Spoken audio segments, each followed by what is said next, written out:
Israel-Iran war news now. Nearly complete U.S. administration betrayal of Israel. The Hamas terrorists' October 7, 2023 murderous anti-Semitic attack shocked the West. The horror subsided within hours, long before Israel responded. Hamas, sometimes cleaned up to be branded pro-Palestinian, erupted hours later on October 8, before hundreds of charred victims were retrieved from their homes. These well-planned and funded professional demonstrations with immediate Palestinian flags and tents spread across North America and Europe. Thousands of self-described progressives, Muslims, and their followers chanted from the river to the sea, "Palestine will be free and death to America to destroy Israel," which is located between the Jordan River and the Mediterranean Sea. Many American and European universities, including Yale, Harvard, Princeton, Columbia, and New York University, hosted acts of pure anti-Israeli and anti-Semitic violence under the guise of free speech. If the protests had been against gays or blacks, would it have lasted 5 minutes? What happened to all those protests against China's Uyghur genocide, Hong Kong's crushing, Russia's scorched earth war in Ukraine, Iran's rape, torture, and execution of women, children, and rappers, and North Korea's murder, enslavement, torture, and enforced disappearances? Stop calling them pro-Palestine rallies, wrote Rochester Institute of Technology's A.J. Cachetta. Instead of euphemisms, forthright Australia used gas the Jews and F.K. the Jews. The Hamas whitewash began. French and Belgian Hamas supporters term it a resistance movement. Many European officials opposed Israel as its Gaza Strip military response, carefully designed to spare civilian casualties, continued. They erroneously blamed Hamas of acting disproportionately while most overlooked its extensive exploitation of civilians as human shields. As Hamas meticulously plans, the gullible international community accuses Israel of killing innocent civilians, not Palestinian officials in Gaza who intentionally put them in harm's way, even shooting at them to prevent them from fleeing to safety in the south as the Israelis advised.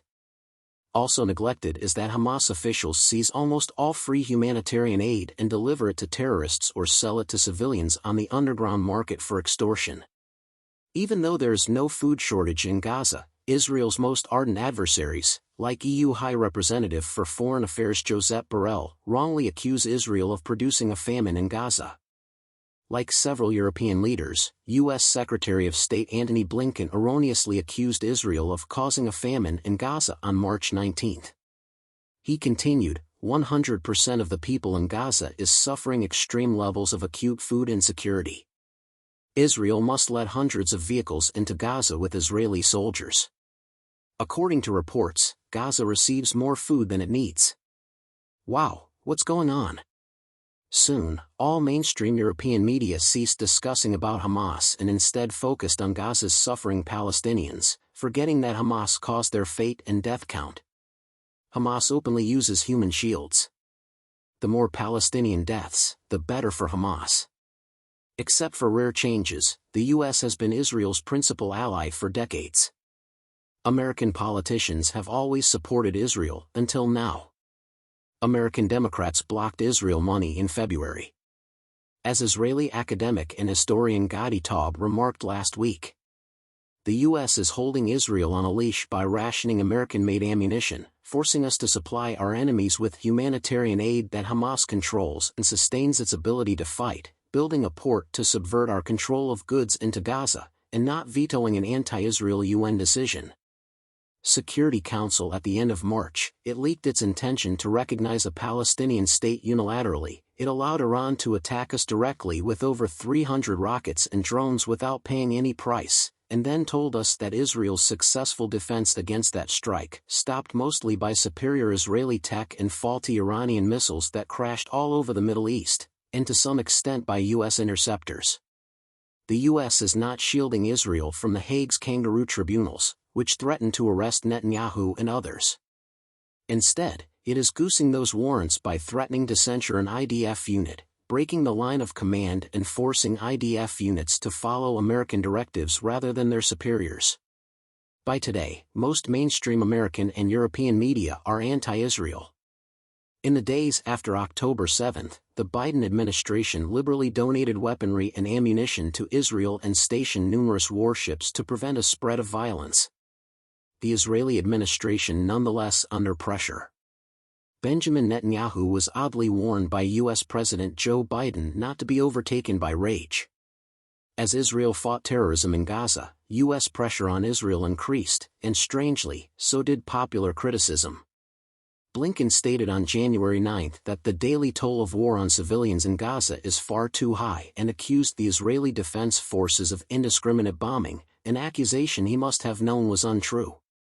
Urban Warfare Studies Chair John Spencer at West Point's Modern War Institute, MWI, wrote, "The Israel Defense Forces recently conducted an operation at Al-Shifa Hospital in the Gaza Strip to root out Hamas terrorists, taking unique precautions as it entered the facility to protect the innocent." Israeli media reported that doctors accompanied the forces to help Palestinian patients. They also brought food, water, and medicine for those inside. Israel's critics instantly pounced because none of this mattered. As usual, critics didn't criticize Hamas for utilizing hospitals for military activity. Nor did they highlight IDF civilian casualty reduction efforts. Blinken's words were false and looked meant to persuade Israel's enemies. Blinken added on February 7 that the October 7 massacre did not give Israel, trying to defend itself in a war it did not start, a license to dehumanize others.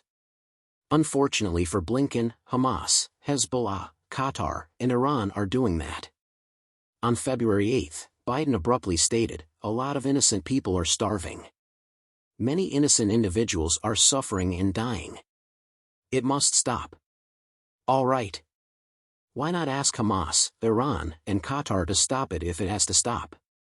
After the Biden administration refused to wield the American veto, the UN Security Council adopted Algeria's resolution demanding an immediate unilateral ceasefire from Israel without condemning Hamas on March 25.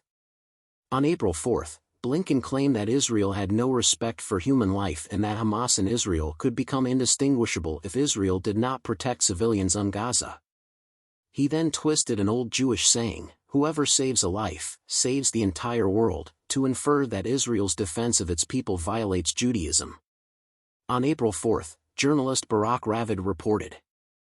According to three sources, President Biden told Israeli Prime Minister Benjamin Netanyahu on Thursday that we won't be able to assist you if Israel doesn't change course in Gaza. Times of Israel reports. Netanyahu highlighted in a security cabinet meeting after the call that the White House briefing did not explicitly condition a ceasefire on a hostage arrangement. Biden advised the Israeli premier to implement an urgent ceasefire to manage the humanitarian situation and safeguard civilians. It appears that the Biden administration never threatened, warned, or ultimatumed Hamas, Iran, or Qatar, the war's sponsors. Most people now consider Hamas in Gaza as the tail wagging the American dog, like the Taliban in Afghanistan.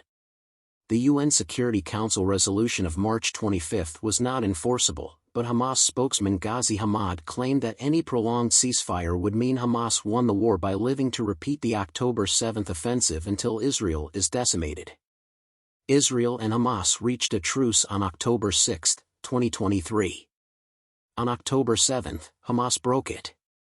A few weeks into the war, Hamas accepted a second ceasefire and exchanged roughly half its hostages. A truce now, especially a temporary one that would be forced into permanence, would allow Hamas to regroup, rearm, and replenish its terrorist supply from Israeli prisons. After calling himself a friend and defender of Israel, U.S. Senator Chuck Schumer recommended removing Israel's democratically elected prime minister and calling for new elections, as if Israel were under his jurisdiction. If Prime Minister Netanyahu's coalition remains in power after the war ends and pursues dangerous and inflammatory policies that test U.S. assistance standards, the U.S. will have no choice but to use our leverage to change Israeli policy.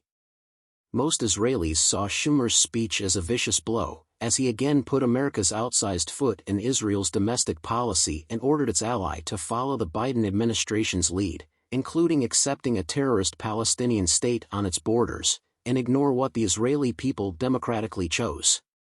Biden instantly backed Schumer.